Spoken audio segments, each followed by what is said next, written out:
We're living in a perpetual state of crisis and calling it normal. We've lost the plot on what it means to actually feel like ourselves, on what it means to be human. Who we think we are is a travesty, not because of AI or technology, but because modern society has been intentionally designed to steal our sense of self. Not through explicit control, but through subtle manipulation. People who know who they are dangerous to a system built on obedience. Get honest, when was the last time you looked in the mirror and didn't recognize yourself? Not in the sense that you don't know what you're seeing. You know your name, what you do, who your parents or kids are. You can touch your own skin and feel your own body. And yet there's a strange, unsettling gap. Like you're there, but not fully there. You see a shell and you feel empty inside. You're moving, breathing, functioning. Maybe you even like what you see, but you're not fully inhabiting yourself. I certainly had many of those moments because modern society intentionally confuses us about who we are. But most people don't recognize it's happening. They call it adulthood or being responsible, when in fact they're living zombie like existences, calling it life. That's why it's imperative to acknowledge that our real self is being stolen. That something fundamental has been lost, but that it's also easy to reclaim access to it once we learn to recognize who we truly are. The idea that each one of us has a self is a lie. The concept of the self, something stable, continuous, internal, something we can locate, recognize, return to, feels obvious, almost natural, but it's not. Modern human beings are obsessed with the question, who am I? But that wasn't the case in ancient times. Ancient philosophy didn't care so much about identity or personality. It asked different questions, such as what is the nature of being? What does it mean to live a good life? What does it mean to be aligned with truth? Until the 17th century, the self, as we intend it today, was not a fixed object to be defined, but something experienced as part of the larger texture of life. With thinkers like René Descartes, the self becomes something more modern, more internalized, something located in thought. The famous maxim, cogito ergo sum, I think, therefore I am, identifies the self in thinking, something that exists as a kind of inner certainty. And from there, modernity begins to build around this idea that each person has an identity, a personality, a set of traits, preferences, characteristics, something that defines them. And over time, this idea becomes so embedded that you stop questioning it entirely. You never stop to ask whether it's true that you have a self at all. You just assume that you do, and that the goal of life is to know who you are, and that the self is something stable, something that belongs to us. But what if this assumption is wrong? What if what we experience as a self is not something fixed or internal at all, but something constantly being shaped, redefined, and even produced by the condition we live in? If you think about when you feel most like yourself, it rarely corresponds to the moments that define you on paper. It's not necessarily when you're performing well or achieving something or being recognized in a particular way. It's not even when you say your name out loud or when you tell people what you do. Those moments may appear from the outside to express who you are, but more often than not, they do not correspond to the experience of being yourself, what you feel from within. The moments in which you feel most like yourself tend to be less visible than that, less easily articulated, less legible in external terms, less quantifiable. They're often the moments in which you feel most alive.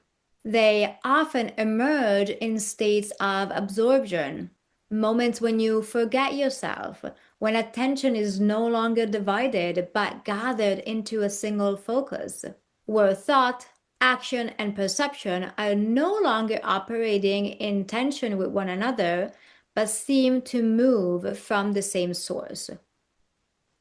In those moments, there's no need to monitor how you're coming across, no effort to maintain a particular image, no distance between what you're experiencing and the fact that you're experiencing it. You're not watching yourself live, you're living. The reflex to observe yourself from the outside temporarily recedes, and with it, a certain kind of fragmentation disappears. You're not relating to yourself as an object. You're not objectifying yourself inside your own life. You're simply present. Time and space disappear. What remains is the experience of aliveness, not as an idea, but as something that you're part of. You're here, but you're also transcending yourself, your ego, moving beyond it. As Nietzsche said, there is more wisdom in your body than in your deepest philosophy. That presence, that aliveness has a distinct quality. Things feel immediate, more grounded, more real. It doesn't matter what your name is or your credentials. You could be nobody, and yet there's a sense of coherence, as if for a moment something has come back into alignment. We see this archetype across cultures, characters like Forrest Gump, or what every religious tradition calls the holy fool. People who appear from the outside to be no one of consequence, even foolish, uncouth, mentally unstable.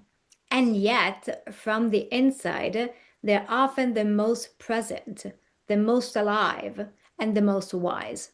Aliveness, presence, is not necessarily a state of ease, nor is it defined only by positive emotion. It can occur in moments of difficulty, intensity, even uncertainty. What distinguishes it is not comfort, but the fact that it feels inhabited, fully occupied from within. And even without a clear definition of what the self is, this state, this state of aliveness and presence is immediately recognizable when it appears. And it is equally noticeable when it is absent, which raises a different kind of question. Not just what this state is, but why it has become so difficult to access today. Modern civilization has been intentionally designed to disrupt aliveness, to steal our sense of self, not accidentally, systemically. So much so that moments of real presence are becoming increasingly rare, almost impossible. In modern society, the self is no longer experienced from within, it's defined from the outside through roles, through recognition, through identity politics, through what can be seen, named, and evaluated. Who we are is no longer something we experience, it's something that we can name, describe, point to, something that can be confirmed and acknowledged by others, written down in papers, forms, certificates. It's not that bad to have a healthy social self. We need it to function in society. That's fine. That's not the issue. The problem is that this constructed persona, made of names, titles, lineages, identity markers, has become the only way we define the self, as if we cannot conceive of ourselves outside of it. And that's where the problem begins. Because once the constructed self becomes the reference point, the structure of the self changes.